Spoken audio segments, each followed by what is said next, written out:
much. So hello, everyone. It is my great pleasure to be here to talk to you all about methodological fit, as well as the art of theorizing in support of the responsible research in business and management, principle 4, which is all about sound methodology. Thank you, Ibrat, for inviting me to your seminar series, which is a wonderful event directed not only for PhD scholars, but also junior scholars and senior scholars. Before I start, I have to say that when Ibrat and I talked about the idea of me being involved in his seminar series, and not everybody hits the mark, you have to know, naturally, I was delighted to do it. But once the excitement settled in, I very quickly had to think what topic or area I should talk about in order to strengthen RBM's vision and mission, which centers on responsible research. So, as the working board member of RRBM and a scholar who's interested in methodology, I thought that it would be appropriate for me to contribute by bringing my own interests to the seminar. Why? First, because in my view, sound methodology plays an important role for producing responsible research. Second, because methodology plays an integral part in theorizing for those scholars that undertake empirical research. And finally, because problematizing methodology is currently receiving much traction in social science. For example, in the international business field, which is the field I sit in as a scholar, if you like, there have been numerous editorials, special issues, and workshops dedicated to methodological issues in the last few years. So this is very topical area within the scholarly community. And now I'm going to, so that you focus on my presentation and not on me talking, I'm going to disappear for a bit, and then I will come back to you once I finish my talk. And I hope that will be okay. So let me start with asking a question. What is theory? Generally speaking, we could say that theory is a rational type of abstract thinking about a specific phenomenon.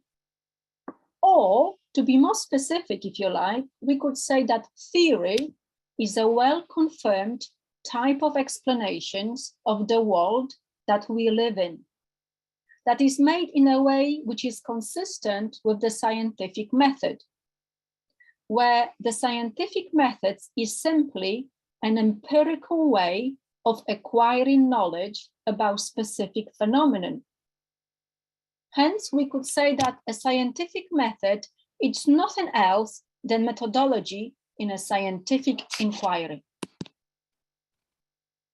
Based on such an understanding of what theory is, we could say that when theorizing, we, as scholars, researchers, follow scientific thinking that is aimed at understanding the abstract structure of theories and the relationship between theories and evidence. The goal of such knowledge is not only to better understand the examined phenomenon, but also to predict, produce, or control future events inherent in the phenomenon that we examine.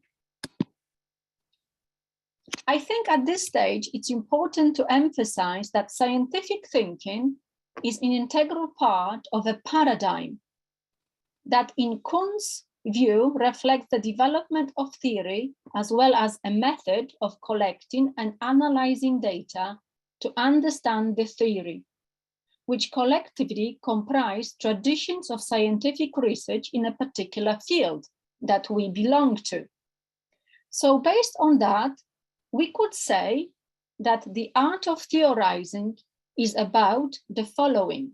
A, developing credible explanations about examined phenomenon, and at the same time, B, ensuring that such explanations are context sensitive due to, for example, the diverse national context in which examined phenomenon is embedded in, and follow rigorous scientific method, which in the context of responsible research allows for replications. So, to shed light on the significance of the relationship between methodological fit in scientific research, it is, I think, vital to understand the relationship between paradigm and methodology for theory building. Why?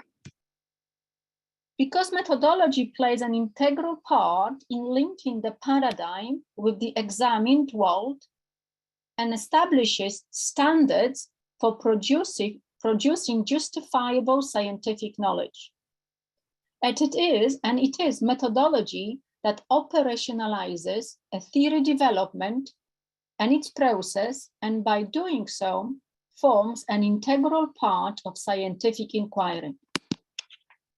So, Kuhn defines paradigms as the entire constellation of beliefs, values, techniques, which are shared by the members of a given community. In my case, it would be international business community. As such, a paradigm provides a collective answers to what is regarded as good science and sets the rules of the game, if you like, for scientific community. As conceptualized by Kuhn, as well as Borel and Morgan, a paradigm is embedded in three building blocks: ontology, epistemology, and methodology. Ontology is concerned with the nature of being and its social reality.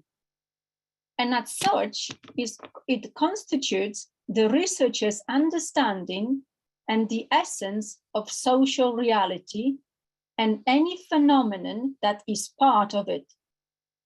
Simply saying, ontology points to what phenomenon is there to know. Epistemology emphasizes the theory of knowledge, of social reality, how it can be assessed and communicated to others. It sets the ground about what we know and how we know about it. Ontology and epistemology have a direct effect on methodology, which represents an operational understanding of the approach that we, scholars, researchers, follow to produce knowledge, including assumptions and norms about the most appropriate ways to access empirical phenomenon that we want to examine. Simply saying, methodology points how can we find out about the examined phenomenon. As such, methodology plays a significant part in linking the paradigm and the empirical world upon which our scholarly work is based on. So, if paradigm represents the ways of seeing in Kuhn's terms, then methodology acts as the bridge between the paradigm and the empirical world. Therefore, methodology is at the service, if you like, of ontology and epistemology. It is the starting point of the research design and method, and steers, if you like, the choice of data and analytical technique in theory development within scientific thinking. The research design establishes a research plan that aims to contribute to theory development by gathering and analyzing the required empirical data. It is here we, scholars, ask questions like, which research questions can we use to find out about phenomenon? Which data can we use to find out about it? And which exact technique or techniques can we use to find out about it, to access the empirical world? So, guided by methodology, the choice of a research method is linked to the complex and interdependent elements which are interwoven, if you like, with ontological and epistemological approaches of a paradigm. Therefore, it is crucial to understand the link between paradigm and methodology, in my view, for the production of knowledge, academic knowledge that we are responsible for as researchers and scholars. Why? Because such link not only influences theorizing, but also shapes the evolution of science. It is worth pointing here that if we, scholars, are concerned exclusively with a clear description of the employed method and its obligation to fit the data to technical aspects of the inquiry, we may lose complex contexts that deserve to be investigated. Therefore, it is important to understand how methodological fit is being used and linked to research method, as the incorrect choice of a method might lead to overlooking the phenomenon that we want to investigate or investigating, and therefore contributing only to incremental theory development.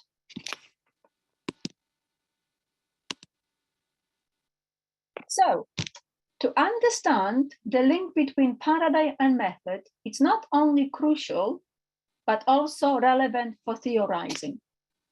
Why? Because the lack of understanding may pose some challenges to theory development. For example, first, paradigmatic preferences might influence or favor methodological choices over others, which in turn can introduce a lot of biases that can stem from the existence of generally accepted methodological practices for undertaking empirical work within a scientific community.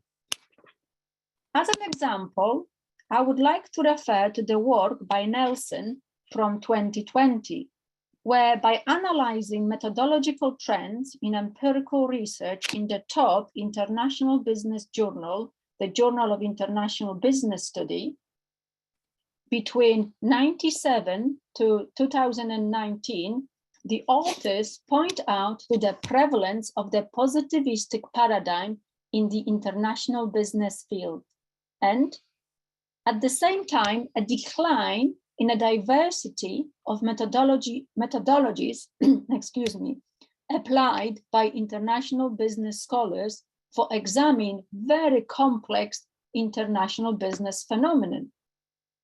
Their findings are consistent with the view that the dominance of one paradigm over time results in restricted set of methodological options being selected by scholars in the field. And such restrictions not only jeopardize theory development, but also the quality of research. Why? Because the study of any, for example, complex phenomenon might require the use of multiple methodological procedures to avoid systematic biases or any errors or limitation introduced by and only using a single option.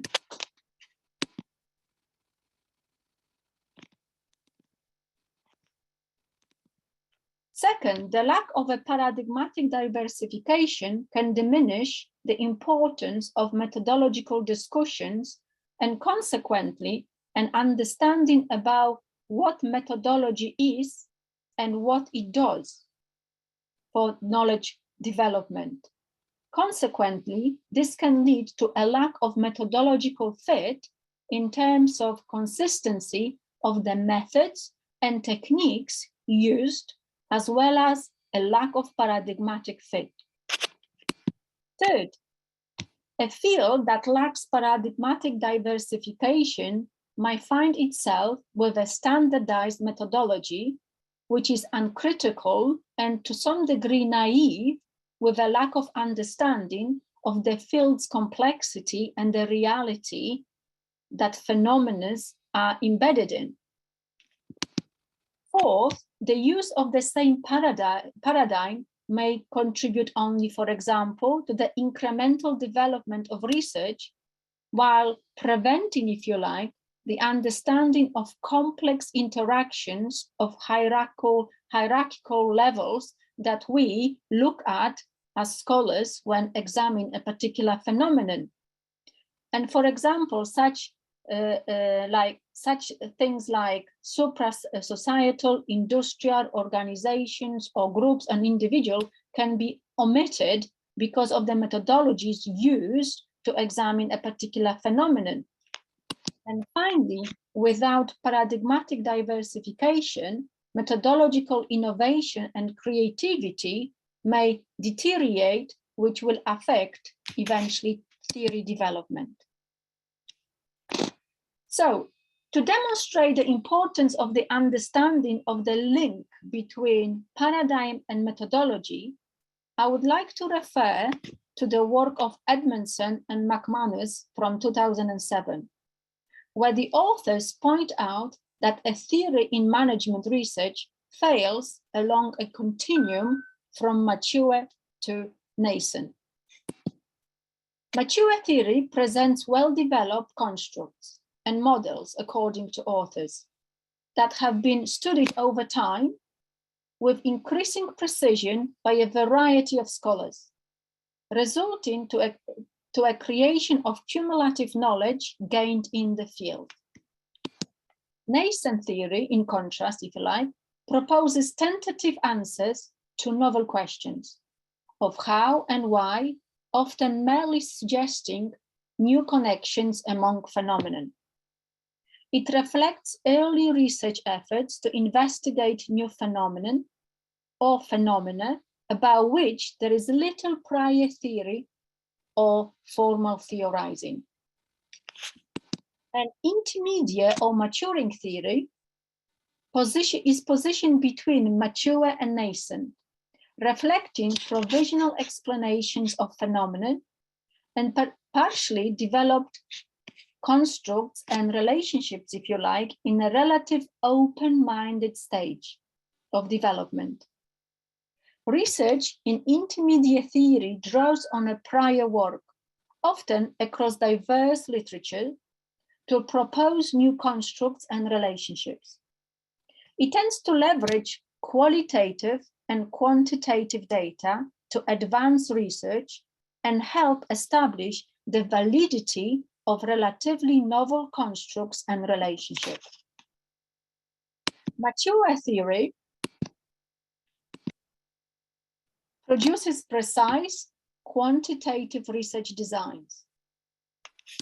Intermediate theory benefits from a mixture of quantitative and qualitative data to accomplish its dual aim. Nascent theory involves exploring phenomenon through qualitative data.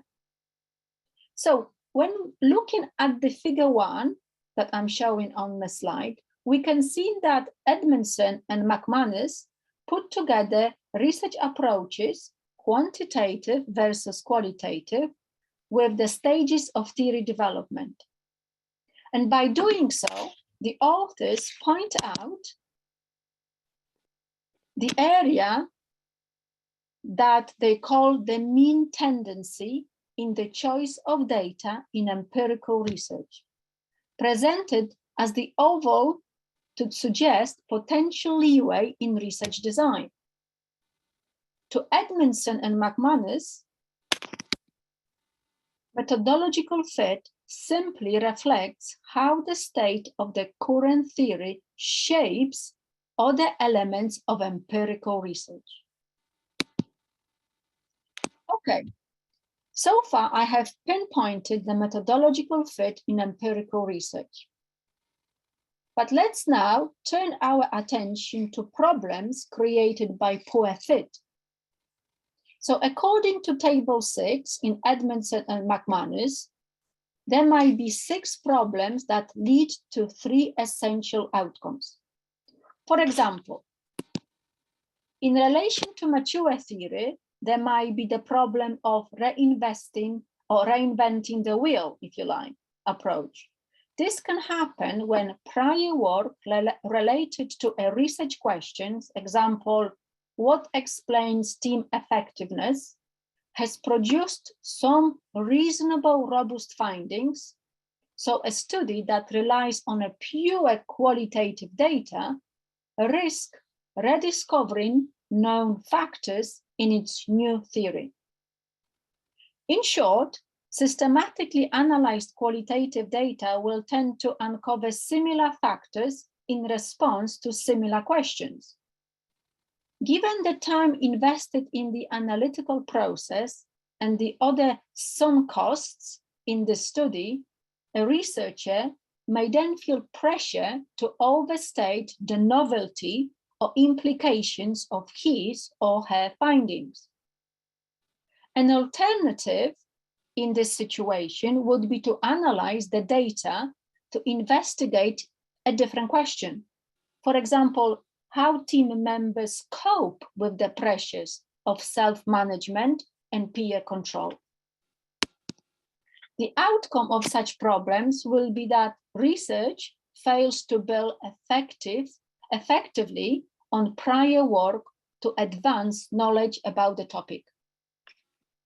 I pause here for a second or two for you to have a look at the table 6 to see, if you can read it, of course, all the possible problems and outcomes when methodological fit is low for theory building.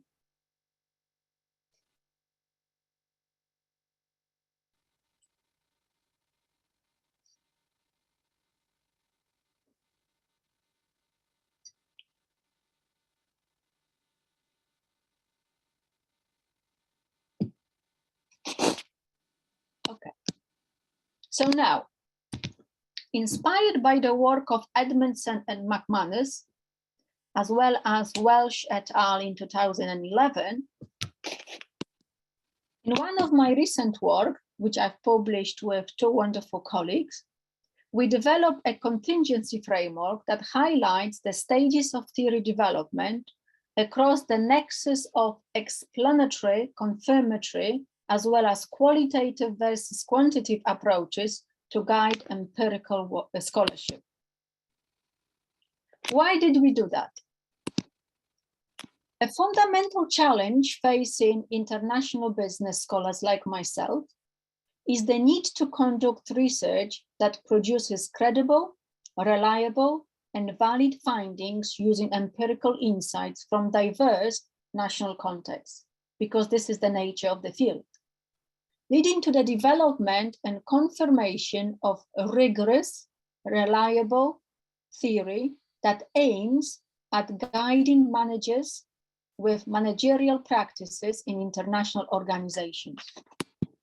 So the aim of the work is to offer a more pluralistic research perspective that emphasizes the adoption of appropriate theory, data, and method.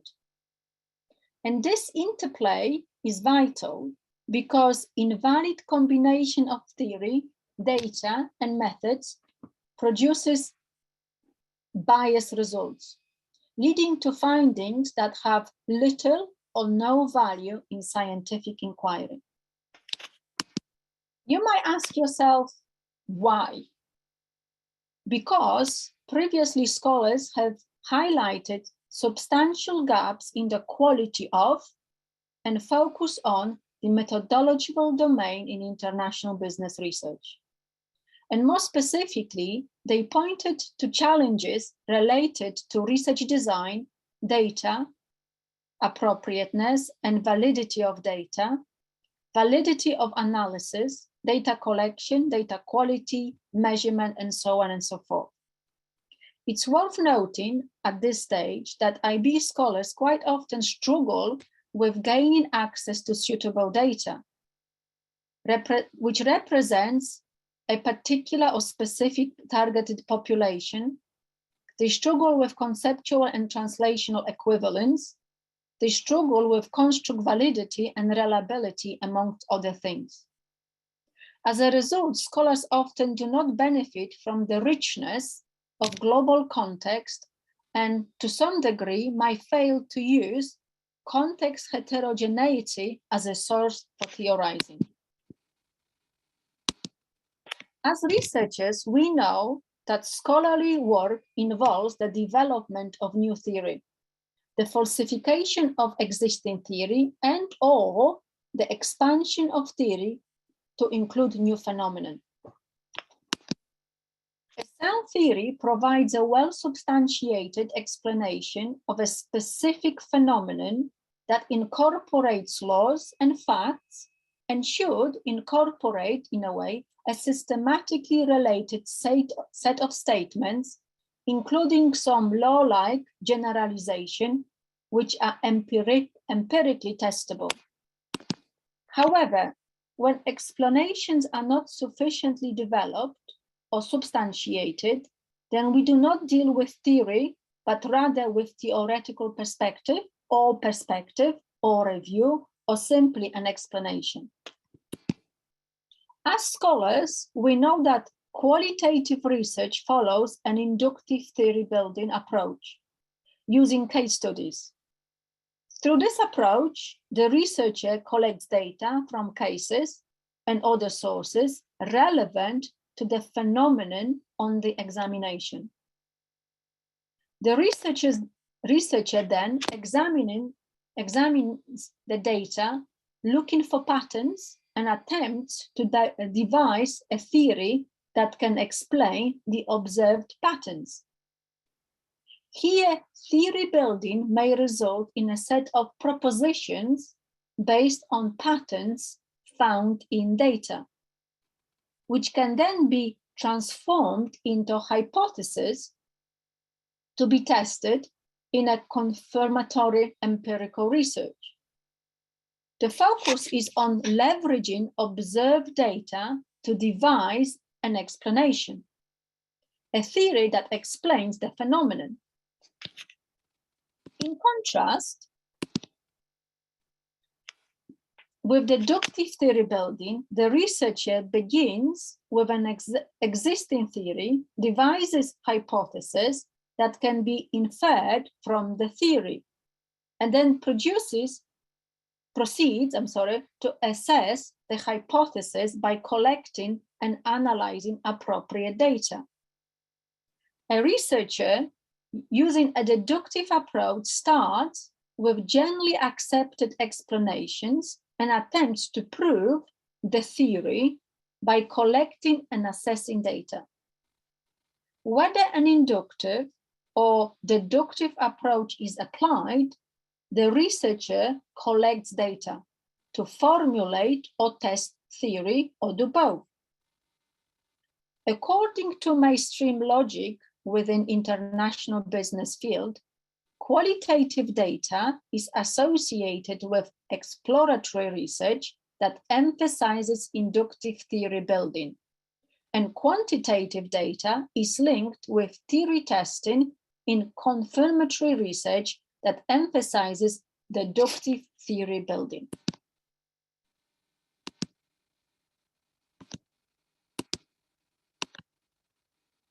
Edmondson and McManus argued that qualitative data should be used when studying phenomena that are not well understood.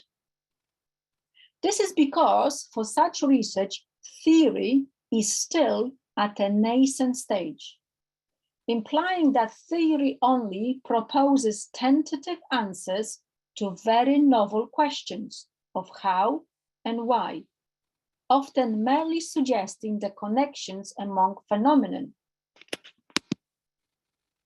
As theory matures, key causal relationships become established, and quantitative data are used to confirm and refine a body of interrelated theoretical models. Further, while mature theory spans precise quantitative research design, maturing or intermediate theory benefits from a mix of quantitative and qualitative data to accomplish its dual aims. A nascent theory involves exploring phenomenon through qualitative data. Notably, going back to the shaded area I showed you earlier in figure 1, methodological fit reflects the methodological landscape of international business research. So, referring to the work of Nielsen again, we can see that international business research that has been published in the top journal, has been dominated by the use of quantitative data, as shown in figure 1. This implies that while international business theorizing is maturing, it is also based on quantitative methodology, i.e. deductive application of theory and confirmatory theory testing. In addition, as pointed in figure 2, the authors illustrate that such research has been based largely on archival data, followed closely by survey-based data, indicating that international business field has been so far largely positivistic, with empiricism at its core, as the authors point out that international business field has displayed growing technical precision or sophistication and analytical complexity in both modeling and reporting in order to capture the contextual embeddedness and dynamism of international business phenomena that is very complex in nature.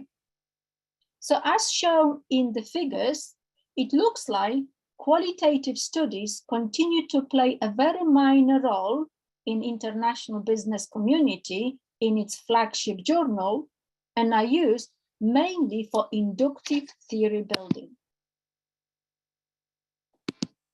We all know that increased digitalization and other advanced technologies have given rise to vast quantities of information produced by and about international firms and in diverse national contexts. The salience of quantitative data has intensified in the age of digital platforms and the internet, the world that we currently live in. Big data reflects a world measured in terabytes and petabytes, or even yottabytes, trillion terabytes, as well as ambiguity of data in every aspect of modern existence. Seen as the new oil or new asset class, big data likely constitute an enduring development that will necessitate novel and increasingly sophisticated analytical techniques that reflect a process of black box data mining, potentially involving relatively low levels of prior theorization and primarily exploratory research. In this way, big data as an emerging analytical technique can offer novel opportunities for exploratory research, particularly in the early stages of theory development as part of methodological fit. To accumulate new trends in data collection and theorizing, since the late 20s, Journal of International Business Study periodically has published exploratory studies in the form of research notes. And here I'm showing you figure 3, which illustrates the number of research notes as both quantitative and qualitative contributions published in the journal. Although research notes using quantitative data are especially prominent, Figure 4 indicates that in the journal, also qualitative work has been published as part of exploratory research.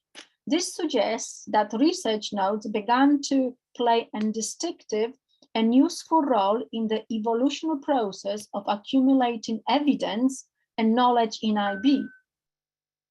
In sum, we know that academic journals publish different academic work based on qualitative versus quantitative data.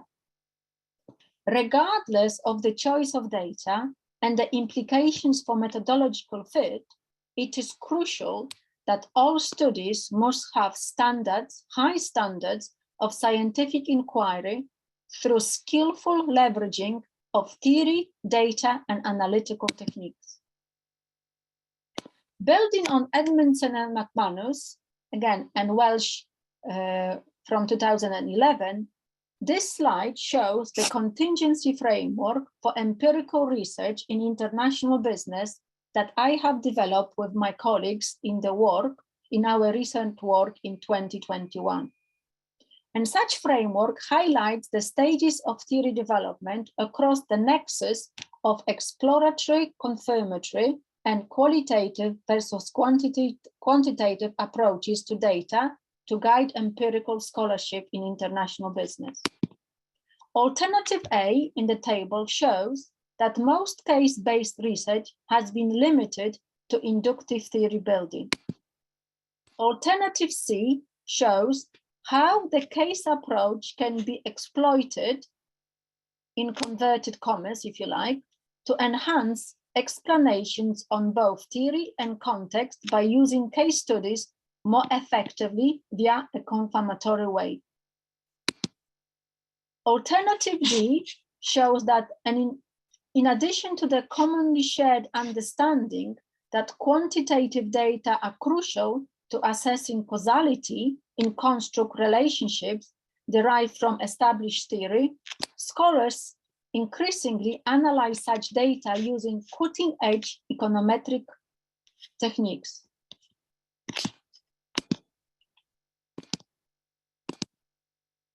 Alternative B shows that despite various advances in the use of quantitative data and enhanced analytical techniques, the use of such data for exploratory research and/or inductive theory building remains relatively rare in international business field. This might be because the use of quantitative data for such purposes has been criticized and not without any reasons. However, it is important to stress that technology has resulted in vast quantities of data, big data. Scholars and practitioners are using such data in a wide range of studies. However, the reliability, validity, and utility of such research hinges on data quality, which scholars characterized in terms of availability, usability, accuracy, credibility, and completeness. So, in sum, by the use of contingency framework in our work, we call for a more pluralistic view of data and methodology for theory building. This is because the current era is characterized by unprecedented growth in the volume and availability of data. When combined with advanced analytical techniques, the trend offers novel opportunities for innovative and groundbreaking research in international business community. So through our work, we hope that the contingency framework will first help scholars to identify and explain key dimensions employed in qualitative and quantitative inquiry, to clarify the roles of inductive and deductive theory building, and the relationships to exploratory and confirmatory research. Second, it will point out to various advantages quantitative data could provide to scholars. For example, larger random samples that represent targeted populations. Okay, so when we talk about methodological fit and data plurality, we point out to data. But what is data? From an etymological point of view, Data is plural for the Latin word datum, meaning a thing that is given. Datum consists an essential component of scientific inquiry and methodological rigor arising, for example, from the role in measurement and assessment. Contemporary philosophers argue that data constitutes a relative category applied to scientific examination that is acquired at a precise moment of inquiry to provide evidence for the presence of the phenomenon that we are examining. Data constitutes a specific way of expressing and presenting information, which is produced and/or incorporated in research practices. As a source of evidence, whose behavior and scientific significance depend on the context in which it is used. Accordingly, data on its own neither have true value nor exemplify the examined phenomenon. Rather, data are simply interchangeable objects that are defined by their portability and prospective usefulness as evidence for knowledge development. Data portability is a crucial precondition for using data as evidence because the establishment of scientific claims is widely recognized as a social activity that needs to be involved more than once and more than one individual. So to be portable, data needs a physical medium, if you like, which is simply a way of transporting the data, representing the means through which the examined world, the phenomenon that we examine, is connected to the world of data. So if data change a medium, the scientific significance in which data are disseminated and used as evidence also shifts. When we talk about data, concepts that center around data collection, production, portability, and transparency are of significance for responsible research. So, for scholars that might collect data in one language, translation equivalence will be something to consider when collecting data.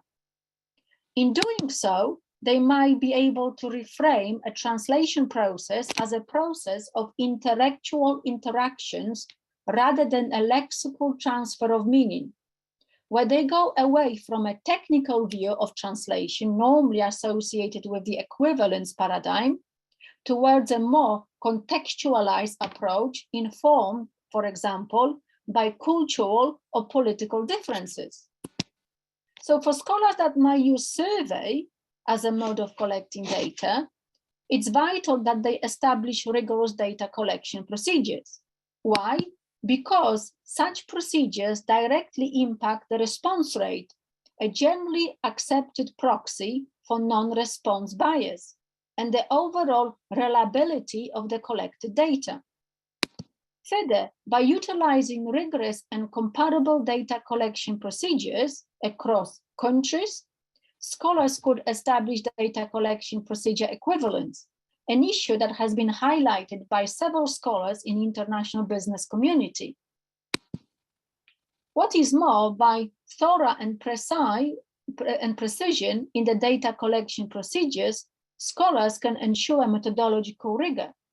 A lack of such rigor, for example, in data collection procedures can significantly impact the reliability of research, the non-response bias, the purpose of conducting cross-national research, and jeopardize data collection equivalence as a whole. Referring again to the work of Nielsen, which looks at 50 years of methodological trends in international business field in its flagship journal, I would like to illustrate the concepts of data collection, production, portability, and transparency that I mentioned previously, using information from one of the tables the authors are using. So data collection first. Data collection process for this work was based on examining every article published in the top journal, the Journal of International Business Study, during the examined period, 1970 to 2019, 50 years. 4 of the authors identify all empirical articles published in the journals and excluded all the material, research note, editorials, and so on. The final database consisted of 1,200 original empirical articles. Based on such sample, the review team classified papers in an initial database into 4 categories: archival quantitative, based on secondary data, and that sample consisted of 623 papers; survey-based quantitative sample, this sample consisted of 474 papers, and the third sample, qualitative papers, the sample consisted of 97 papers, and the last sample, mixed methods papers, which consisted of 71 papers. Anyway, using the archival quantitative sample shown in this table on this slide, I would like to illustrate how the concepts of data production, portability, and transparency were implemented during the research process. For example, using the variable information title data level, data production for data level was undertaken by examining the academic papers within the archival quantitative sample using the following questions. Was the data collection undertaken by the authors at 1, country level, 2, regional level, 3, individual level, 4, firm level, subsidiary level, industry level, 7, not mentioned, and 8, not all. The data portability was undertaken by converting the text into numerical values. For example, 1 equals country level, 2 equals regional level. Data transparency was then undertaken by publishing the coding scheme, also shown here in the appendix of the published paper, as well as allowing access to data. I hope this example gives you an illustration as to how the concepts of data production, portability, and transparency are applied practically during a research process, and how relevant they are for sound methodology when thinking about methodological fit for the art of theorizing. Okay, I have talked about data and the relationship to methodological fit for a bit, but we should also talk about analytical technique in quantitative research, for example. So let us now turn our attention to analytical technique, which is also called analytical method. Analytical method denotes a time and task-bound procedure used for the examination of a phenomenon based on gathered data. It combines the elements of scientific method to produce reliable, new knowledge that determines the probable truth of any hypothesis. By observing a phenomenon, by formulating an hypothesis that explains the phenomenon, by designing a study to test hypotheses, and by accepting, rejecting, or modifying the hypothesis. This is what we do as scholars. The function of scientific method is significant here, as it allows researchers to test hypotheses rigorously and systematically in the knowledge creation process. When I talk about data, I mention research transparency. So what is research transparency in scientific scholarship? Generally speaking, in social science, the term research transparency relates to a shared principle which basically states that academic scholars have an ethical obligation to disclose the evidence-based knowledge claims in order to facilitate replicability of the work. As the cornerstone of scientific inquiry, the concept of research transparency has 3 dimensions. The first dimension is called data transparency. This means that scholars should provide access to data they generate, use, or collect to explain, and if they can, they need to explain why they cannot. Why? Because this way readers, policymakers, decision makers have access to the evidence, the data, used to support empirical claims. The second dimension is production transparency. This means that scholars should offer a full account of the procedures used to generate or collect the data. And you could ask me why. Because this gives readers access to information about the methods by which particular body of evidence or arguments were collected. And the final dimension of research transparency is analytical transparency. And this means that scholars should provide a full account of how they measure, analyze, and draw the analytical conclusions from their work. Why?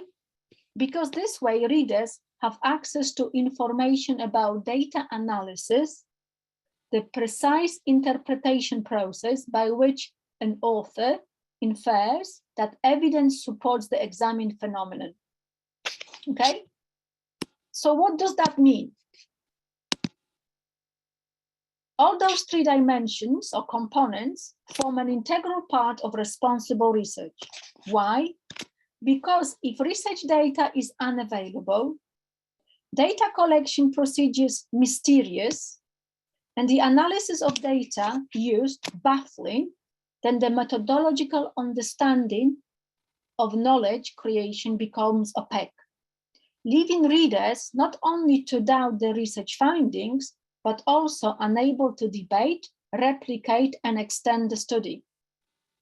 This does not just jeopardize the credibility of the research, which represents the scientific knowledge, but also hampers future research on the examined phenomenon, the topic. So the truth is that without research transparency expressed by those 3 dimensions I mentioned in place, we have no idea how reliable scientific work really is.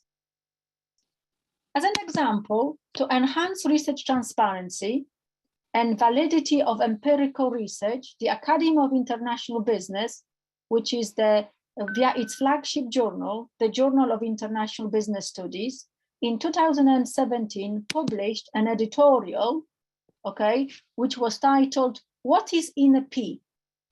Reassessing best practices for conducting and reporting hypothesis testing research." The aim of this editorial was to reflect on best practices with respect to conducting, reporting, and discussing the results of quantitative hypothesis testing research in order to derive a set of concrete and questionable guidelines of best practices for authors. Why? To call for more transparency regarding the process of empirical research and hence more accurate reporting and comprehensive interpretation of empirical research. And this is hot debate that triggered in medicine and psychology, highlighting the need for scholarly community to continuously improve its research practices.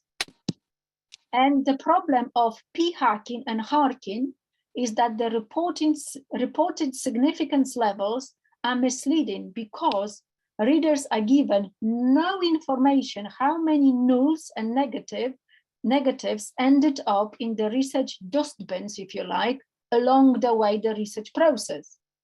So editorial boards, reviewers, and authors are increasingly aware of the challenges to minimize the search for asterisks. So in my commentary, together with my other co-authors, I strongly agree with the editorial that I've just mentioned by pointing out that scholars should steer away from just reporting asterisks in the empirical analysis table and instead report the obtained statistical level of significance in the models. And we point out to the following. First, the classical statistical theory does not provide a set of rules for searching the level of 1%, 5%, and 10% due to the different nature of the research problem that we investigate, as well as the fact that the selection of significant levels is a complex process. We encourage scholars, together with the editorial, to think and reflect on the arbitrary nature of the conventionally accepted levels of significance, the 1%, 5%, 10%, because different classes of research may require different levels of alpha to report the actual levels obtained and to have an opinion if the obtained levels support or not the hypothesis. And we also point out the ethical issues associated with scholarly empirical research.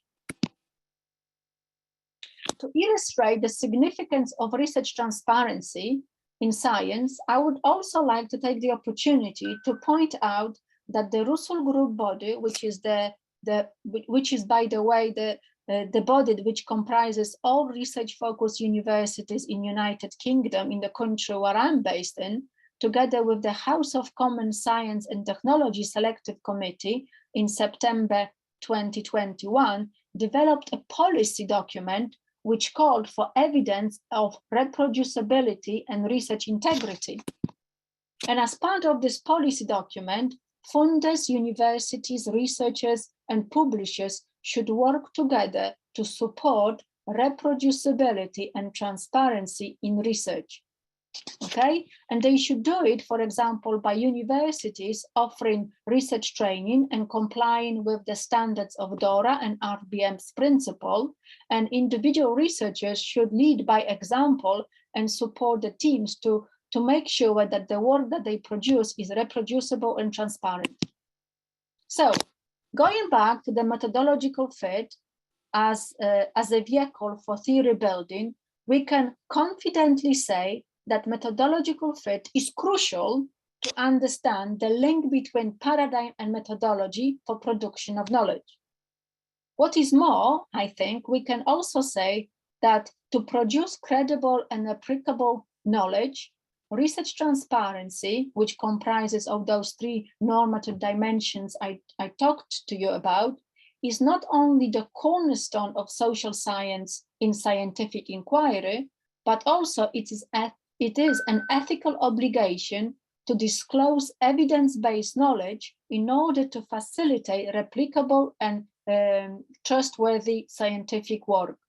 So methodological fit, together with research transparency, links to RRBM's Principle 4, which relates to sound methodology. So, and according to RBM's Principle 4, sound methodology is important. Such principle pinpoints that business and management research should implement scientific research that is sound, scientific method that is sound, and processes in both qualitative and quantitative scientific approaches, which indirectly implies the three normative dimensions of the research transparency I have mentioned. So I have talked for so long now.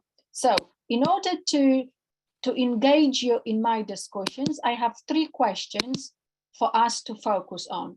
And those are the questions that I would like us to work. So I'm going to come back to you now so we can have a discussion. So at this moment in time, I would like to invite you to our conversation.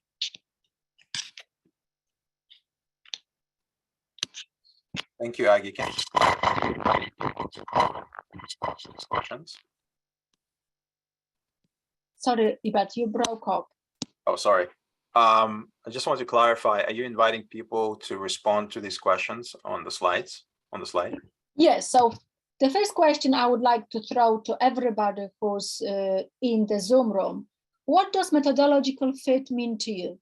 Okay, should you as a scholar care about methodological fit when you design your scholarship or when you undertake your scholarship? So what are your thoughts and views on question one?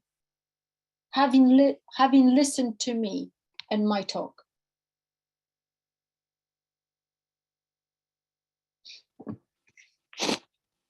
Shall I?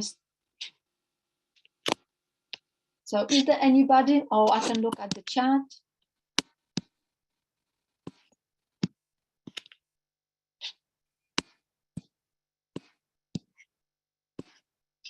So should you care as a scholar, whether you are a PhD scholar, whether you are a junior scholar or senior scholar, should you care about methodological fit? Should you care about the relationship between data, data analysis, and how that fits with theory building?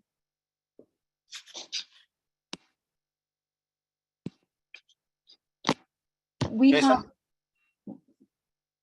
So who would like to jump in? I think Jason is raised his hand. Sure, I guess I'll take that one. So yes, I think as a researcher, kind of developing a product. If we use the concept of, we stand on the shoulders of giants, and we're trying to contribute to an audience, and therefore you should care about your product all the way through. So if you have, if you're generating a survey, you might be able to look at or a survey of what's out there. You could use probably secondary data to support that. But if you want something that is reliable and that other people can build on to inform greater projects than your own, then you should care about the methodological fit to suit your product, and then you work your way backwards. So what kind of data do I need? And how is it going to be used after? So you need to assess the continuum, if that makes sense. Absolutely, absolutely, it makes sense. But what I would like you to think about it, because what you said, it was very interesting. You said survey data, we have some data. So when you as a scholar have some data, and because we live in the era where we can access big data or any data, just think about the quality of the data. Where does the data come from? Okay, how much do I know about the data? Because sometimes, because of the speed or other sort of issues, we harvest data. We don't think about the quality. We're just so concerned with the technical precision, whether the data fits. Okay, whatever we want to examine. So I would like you to think a little bit more broader and ask yourself, what is really the quality of the data? Because the quality of the data will determine your analytical results. And Eva? go on. I don't know if you pronounced the name right. Eva? Yeah. Hi, thanks. I just cannot start my video, even though I was here all the time. Maybe I drifted and pressed the wrong button. Anyways, my comment here is following this example of big data that Professor just spoke about. I actually was working with designing a study based on big data and Internet of Things, and specifically in tourism, in one tourist destination. And I remember we spent together with my fellow engineers, both industrial and computing, 18 months in just setting, when designing the study, in just working out the big data architecture that we will be looking at. So in the words that Professor just used here now, we were looking at quality of data. What are we actually going to dig into if we dig into this big data? And even though I'm a qualitative person, my paradigm is relational, and I'm very much into most of my work, all of my work up to now was constructionist. So that was very, foreign territory. So maybe that's why we spent 18 months.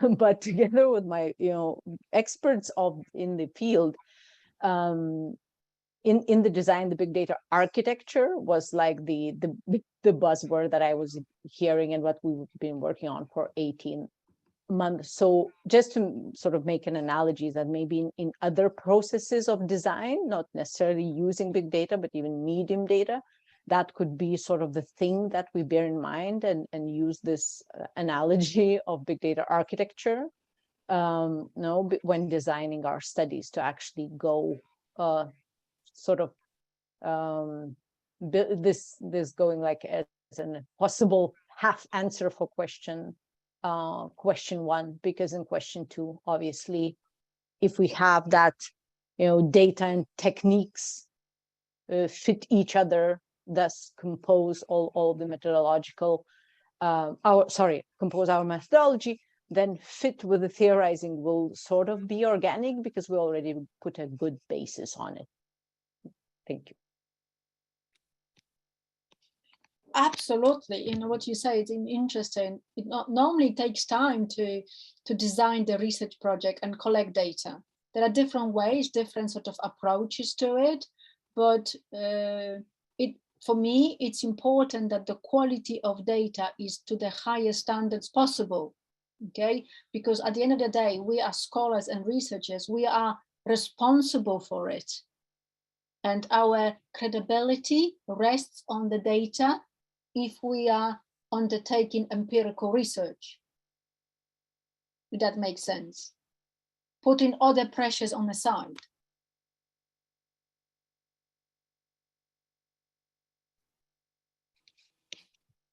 Charmaine?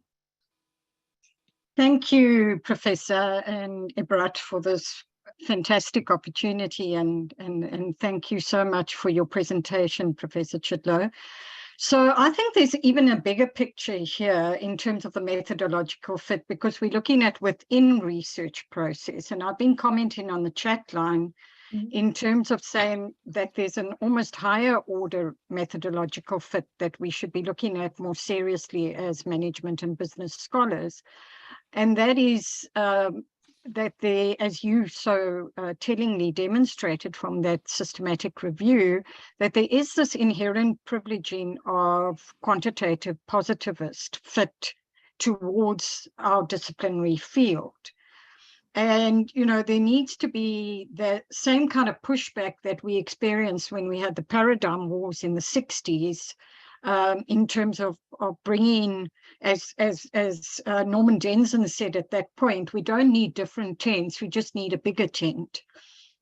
So equally with the methodological fit, it's not only about the internal coherence, from approach to paradigm to design to analytical methods to our methodological integrity, but it's also about journals, examiners, conferences, grant makers, accepting that qualitative work brings with it its own inherent complementarities to the field, that it brings with it its own benefits, that there are dimensions of a research problem that we could not just see purely through a quantitative lens. And hence the movement, as they call it, the third movement towards mixed methods. But for argument's sake, if you apply for a federal grant in the United States, the federal grant is just not tolerated if it comes as a qualitative study. They only accept mixed methods and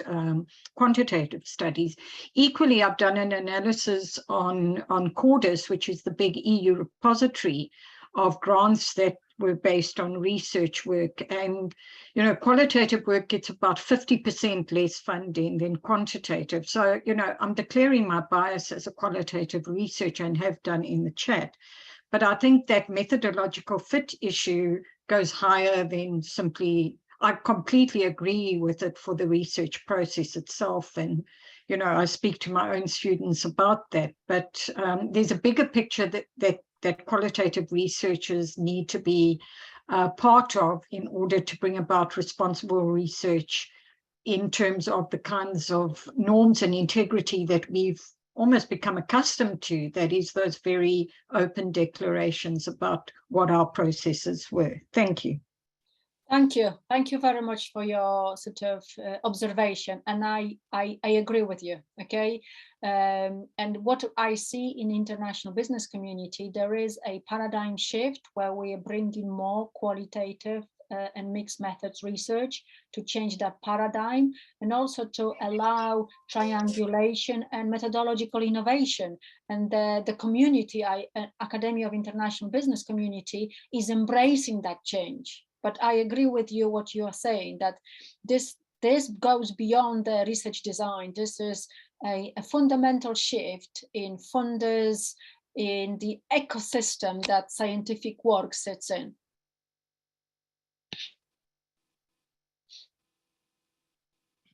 So can we invite anybody else? Thanks for your response, Professor Chidlow. And if I can just add to it, and I can back it up, because as a senior editor in journal, as the founder of Academy of International Business Research Method Shared Interest Group, we are actively pushing for bringing methodological diversity by bringing qualitative and mixed methods research to the front line of international business scholarship, due to the complex phenomenon that we have to examine. So the perception and the landscape is changing.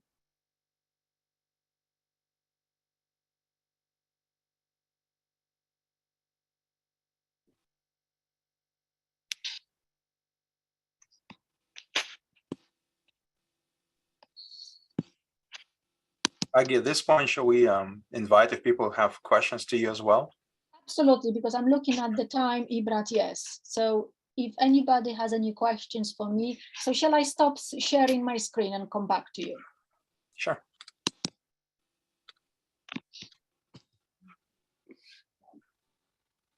So I welcome any questions.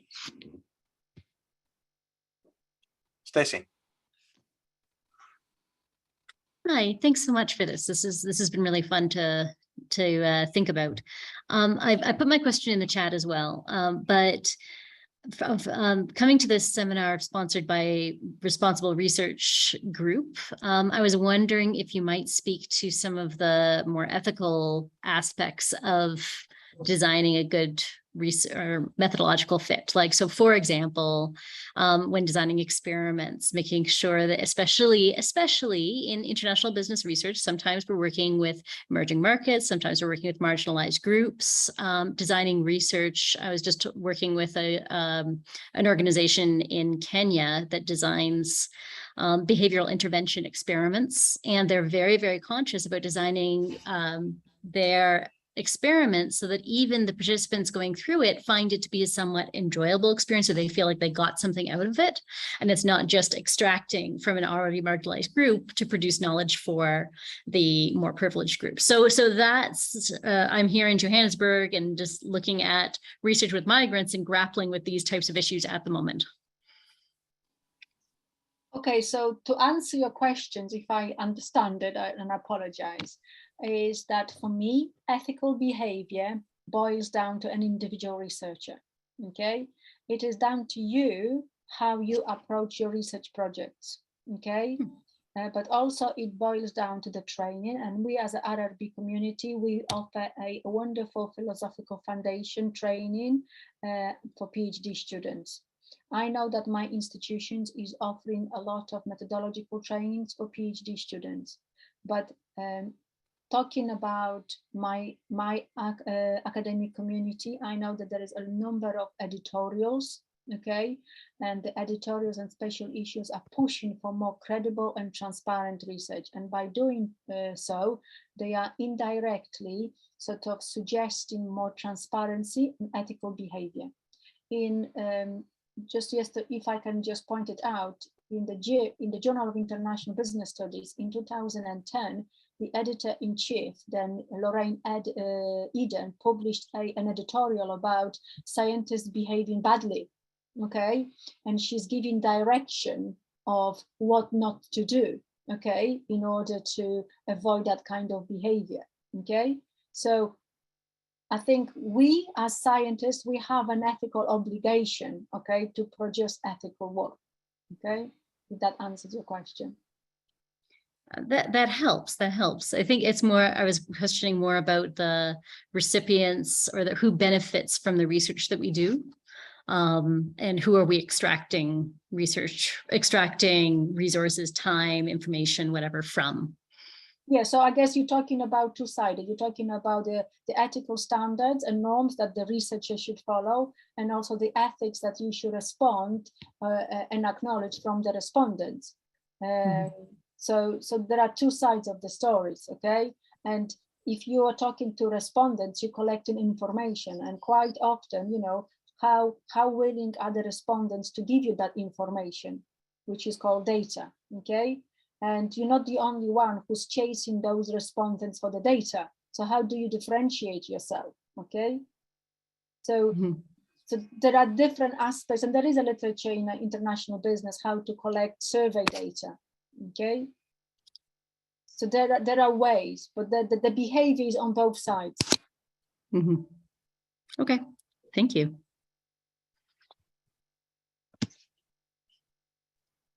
Aggie, there's also a question from Umut in the chat, and Umut apologizes for not being able to turn his microphone on. His question is, your contingency framework is relevant for explaining theory, which is dominant in the management and organization field. However, there are other theory types, including comprehending, ordering, enacting, and provoking theories. Can the contingency framework be applied to the different kinds of theory? If yes, then how? Okay, the contingency framework basically tells you that a different combination of data can be applied to a different stage of theory. So let me explain it with using the international business as a field. So Nielsen, in their work, found that the international business field is highly positivistic, which suggests that it's based on quantitative data. So quantitative data is very popular, okay? And to examine phenomenon, quantitative data is sort of used for the maturity theory development. It is harder for a scholar to engage in a developing theory using qualitative data, okay? But as a scholar, you have an opportunity to use a mixture of different data for a particular phenomenon.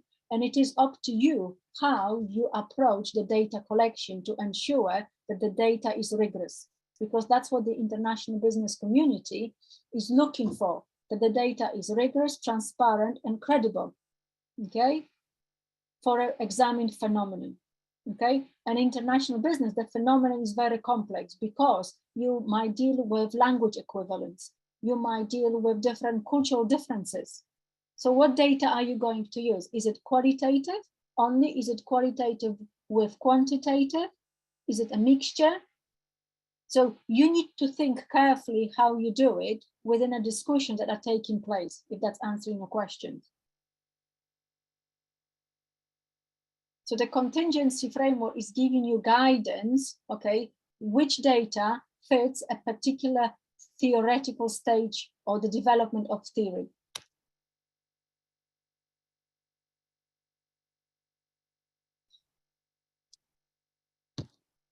Almost says thank you, Professor.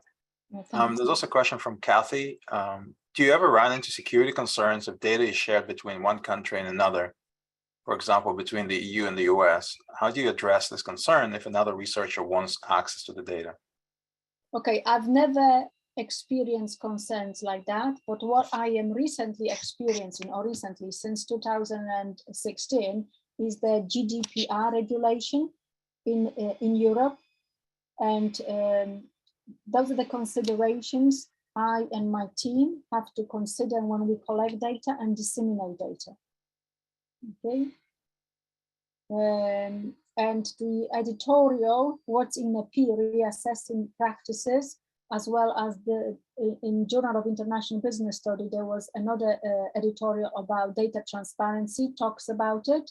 So when you submit your work to a journal, the editors can now ask you for data, and you might say that you can't submit the data as part of a transparency element because of GDPR issues. Okay, so there are many aspects that you can consider, but as long as you are transparent about it within your process, research process, that's important, because that will give you the credibility element of your data. and research process.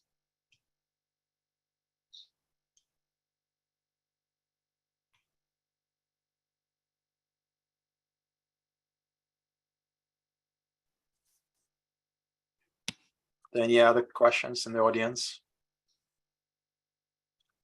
Feel free to ask your questions.